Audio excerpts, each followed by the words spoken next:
Hi,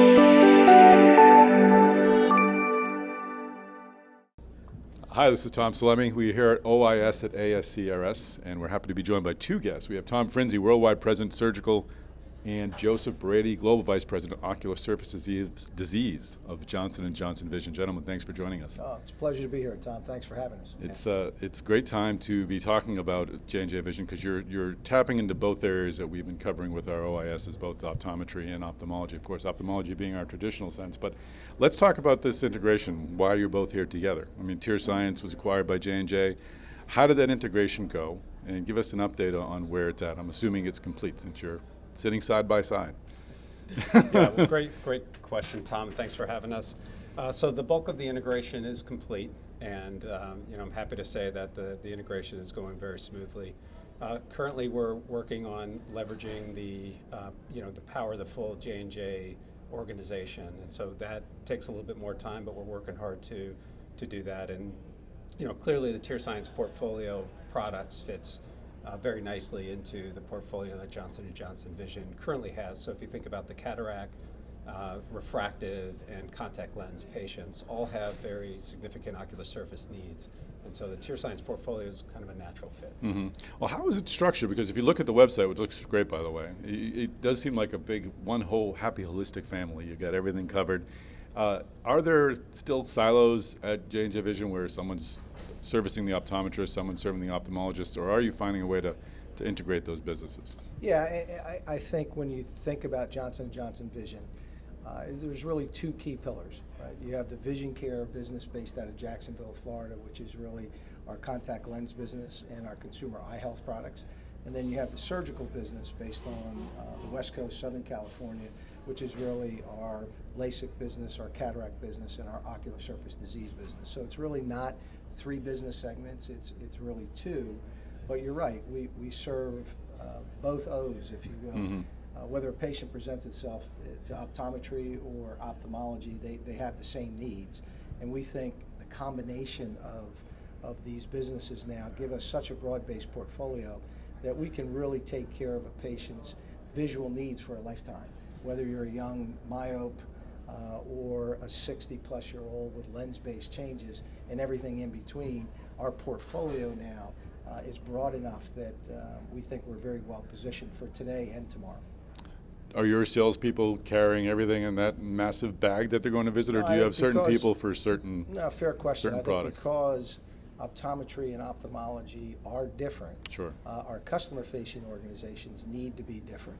But I think there are certain functions that lend themselves to synergy. One great example is professional education. Right? I think that's an opportunity to really leverage the power and the breadth of Johnson & Johnson to betterment eye health overall. Mm-hmm. But by and large, customer-facing, I think, needs to be separate. It's different settings of care, different product lines. But where there's synergy opportunities, we're going to pursue those. Does innovation happen differently in the two different O's in optometry? Are you looking for new ideas? Are you looking more internally? Or are you looking more externally? Is it a combination of both? I assume it's a combination of both, but how's it weighed when you're looking for new ideas in those areas that service optometrists? Yeah, so you would take that?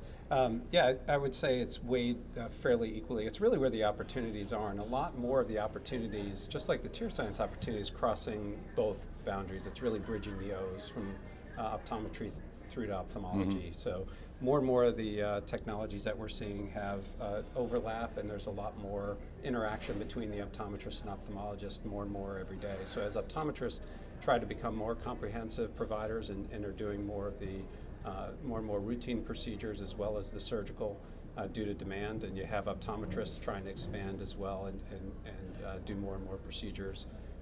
So you get a lot of overlap there. But mm-hmm. Currently, I would say that we're looking at all opportunities, and some certainly are strictly surgical, some are more very early primary care type procedures, and others really span across both. So we're agnostic to that. And on the surgical side, we've talked about some of the various technologies we've seen up here, MIGS and other areas where you haven't had presence before. Do you see yourself expanding your footprint on the surgical and the ophthalmology side more in the future? Yeah, no, I do. I think as long as we keep the patient at the center of our thinking. Mm-hmm. You know, we're going to continue to look for technologies, and OAS is always a wonderful opportunity. Our BD people are here in force and looking at what's new on the horizon and where does it make sense for us to invest our dollars. And if you think of Johnson & Johnson corporately, 50% of innovation comes from within and 50% from without.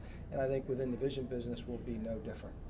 You know, we have a very robust internal pipeline, which we're very proud of, but we're going to continue to look at opportunities to meet those unmet needs out in the marketplace from a patient perspective.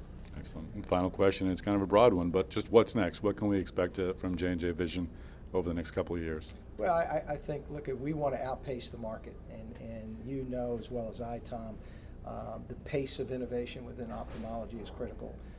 So as I alluded to, we're going to continue to develop our internal pipeline. We're going to continue to look at interesting disruptive technologies on the outside, and we look forward to really aspiring to be the leading eye health company in the world. Excellent. Well, thank you for joining us here at OAS and here today for this interview. Yeah, pleasure. Thank you for Good having to see us. you, Tom. Yeah, good to see you. Thanks.